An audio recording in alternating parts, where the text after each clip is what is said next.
Olá, sejam todos bem-vindos. Neste vídeo eu irei explicar um pouco sobre o notebook de apoio de binarização de atributos.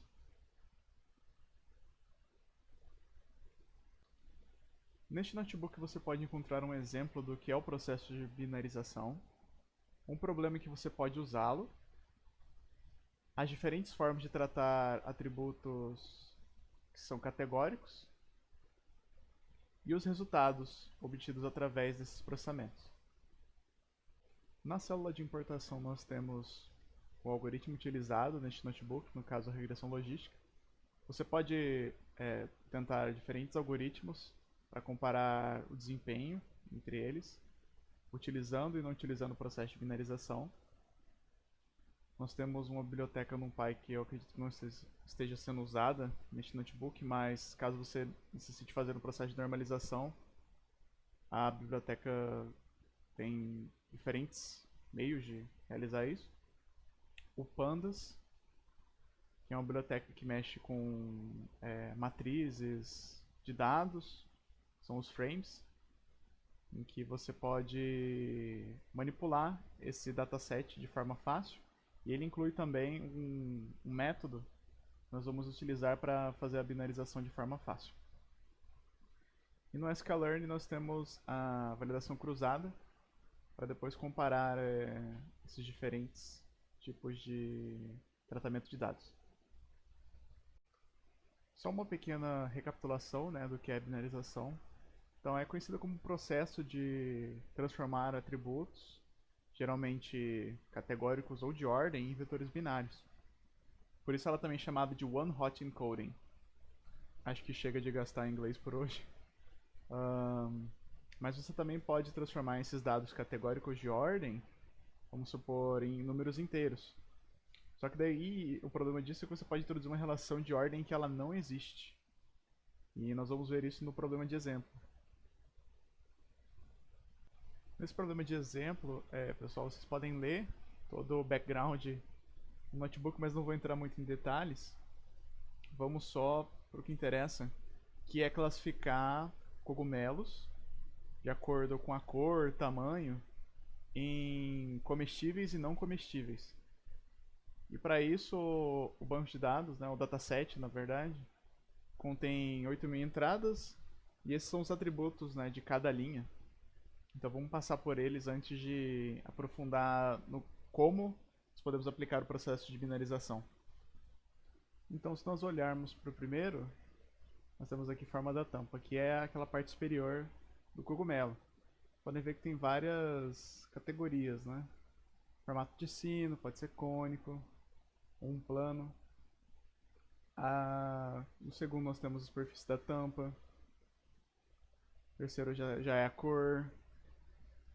Aqui eu acho que é o único atributo que nós temos binarizado até agora que é sim ou não, que se ele possui hematomas, né, no corpo do cogumelo, que são aquelas fissuras. Nós temos cor branquial, também sequência de cores, cor do véu e finalmente o número de anéis, né? Então, desses que possuem ordem, se a gente for dar uma olhada, né, é só o número de anel. Pode ser 0, 1 ou 2.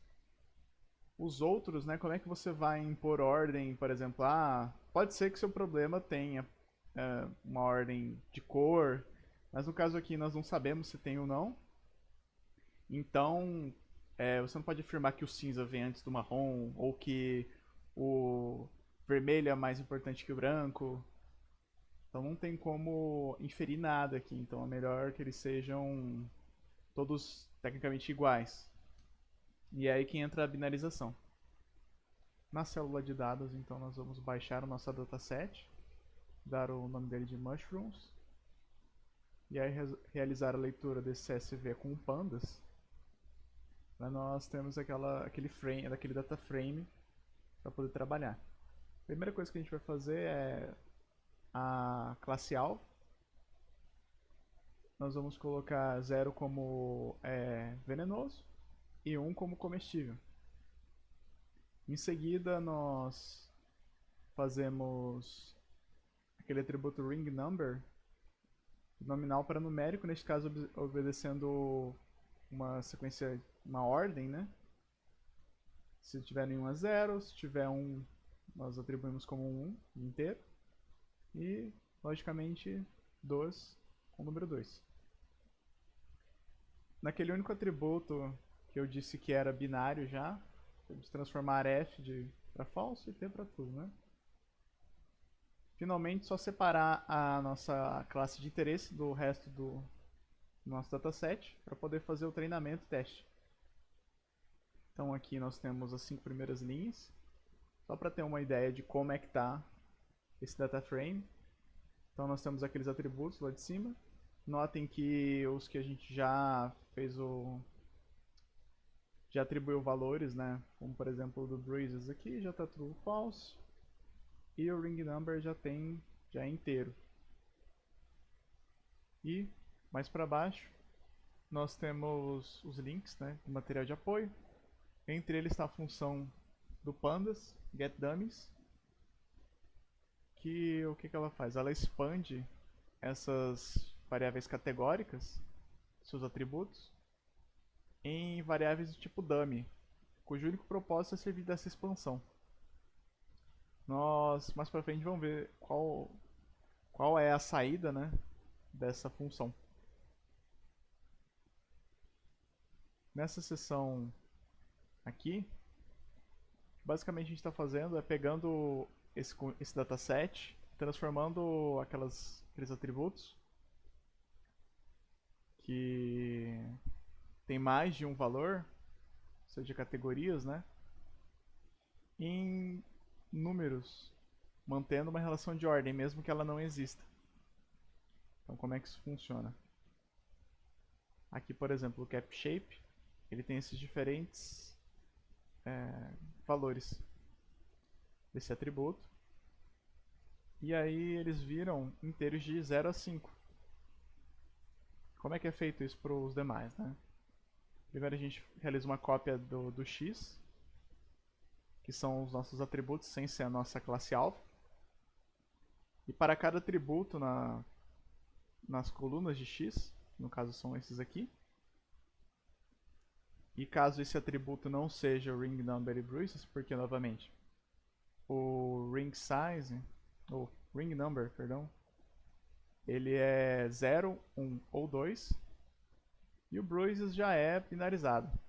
Então não faz sentido colocar 0 e 1 nele, igual aos outros. Então, caso o atributo não seja um desses dois, nós vamos pegar essa coluna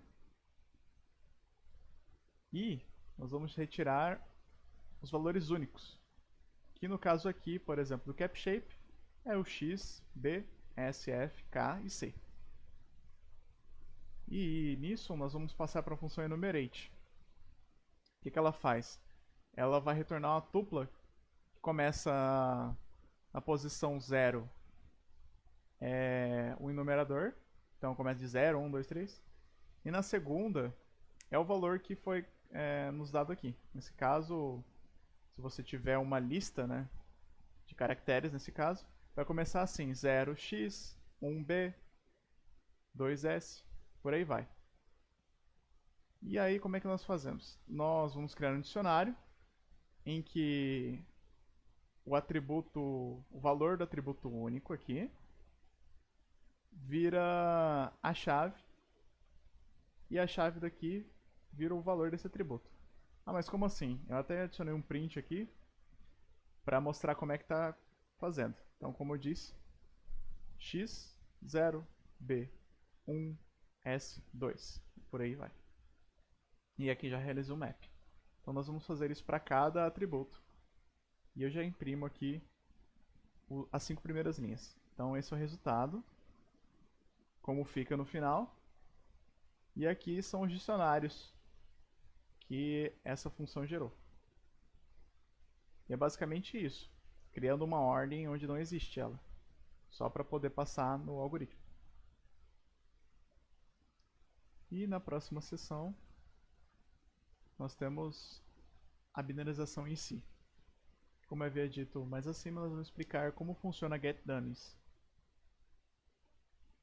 Eu até incluí um link para quem quiser saber mais sobre esse tipo de variável e como é que ela funciona como um switch na equação final. Mas vamos lá, vamos voltar para o nosso notebook. Novamente nós copiamos os atributos da tabela X, que é nossos atributos menos a classe alfa. E para cada atributo, nas colunas de X, que não sejam um desses dois, pois o Bruises já está binarizado e o ring number nós decidimos manter a razão de ordem aqui, né? 0, 1, 2. O que vai fazer? O pandas tem essa função do getDummies. Você vai enviar uma coluna inteira, que daí ele vai retornar para você uma tabela, cujo cada coluna representa aquele atributo. Eu só queria explicar que essa feature aqui é uma string, né? Vai ser o prefixo, para ficar mais fácil de identificar o que é aqui. O que é o que, né? Perdão. Então, aqui por exemplo nós temos o famoso cap shape. E se vocês notarem, vai ter um underline. E esses aqui eram nossos antigos atributos. Foram expandidos em colunas. Que já é outro atributo que foi expandido também, os valores. Então, por exemplo, se nós pegarmos essa primeira linha, nós vamos ver que o cap shape tinha o valor x. Por isso, então, ele é 0 em todas as outras colunas, mas é 1 em x. Na segunda linha também. Já na terceira, nós podemos ver que o cap shape é b. E aí na terceira e quarta nós retornamos já. Mas basicamente é isso. Então com essa tabela, nós vamos concatenar ela com essa cópia aqui. Então é como se colocasse duas tabelas lado a lado, né, e elas se juntassem. Tanto que o eixo aqui é o 1. Se eu colocar 0, provavelmente vai dar problema, porque a gente quer unir as colunas. Depois disso é só dropar, ou seja, remover a coluna por inteiro, porque ela já foi expandida. Certo? E aí você repete isso para cada atributo. Claro que vão ter uns que vão ficar imensos, vão ter várias colunas. Isso pode ser um problema caso você tenha muitos valores diferenciados para aquele atributo.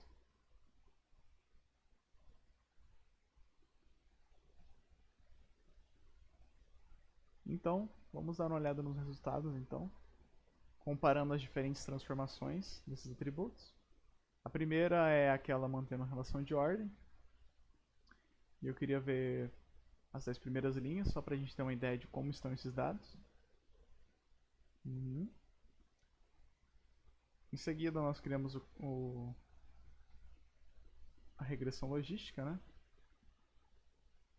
E aplicamos a validação cruzada, utilizando esse regressor.